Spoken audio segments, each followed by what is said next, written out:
On a tous entendu cette phrase. Attends avant de donner de l'œuf, attends pour le poisson, attends pour le blé. Par prudence, par peur, parce que c'est ce que faisait notre propre mère.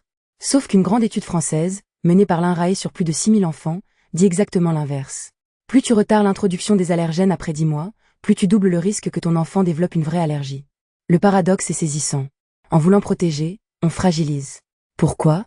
Parce que le système immunitaire d'un bébé fonctionne par apprentissage. Il a besoin de rencontrer les protéines de l'œuf, du poisson, du blé, du lait, entre 4 et 6 mois pour apprendre à les tolérer. C'est une fenêtre, comme pour les langues. Trop tôt, le système n'est pas prêt. Trop tard, il a perdu sa plasticité. Attendre ne crée pas une barrière de protection, attendre crée une sensibilité. L'organisme, privé de contact précoce, finit par traiter l'aliment comme un ennemi. Mais attention, on ne lance pas un buffet à allergènes au 5e mois. Il y a 3 étapes concrètes. Première étape, commence par un aliment à la fois, en quantité minuscule. Une demi-cuillère à café d'œuf dur écrasé dans une purée, c'est suffisant. Tu observes pendant 2 à 3 jours. Pas de réaction, tu passes au suivant. La progression est lente et délibérée. C'est pas un sprint, c'est une marche.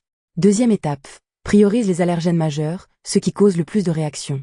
Œufs, blé, poisson, lait, arachides, fruits à coque. L'arachide sous forme de poudre fine mélangée à la purée, jamais entière pour un bébé. Le poisson bien cuit, jamais cru. Tu introduis un nouvel allergène tous les 3 à 4 jours, en gardant un carnet.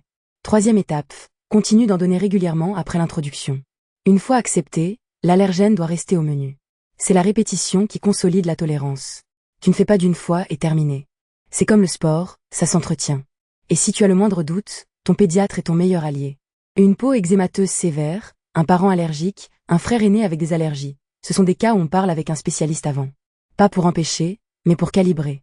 L'idée, ce n'est pas de stresser. C'est de faire les choses au bon rythme. Le point que je veux que tu retiennes, tes peurs sont légitimes, mais elles datent. La science a avancé. Protéger, aujourd'hui, ça veut dire introduire tôt, pas attendre. Et entre nous, ça retire un poids énorme de tes épaules. Fini les purées à rallonge, fini la liste interdite. Ton bébé peut découvrir, goûter, explorer.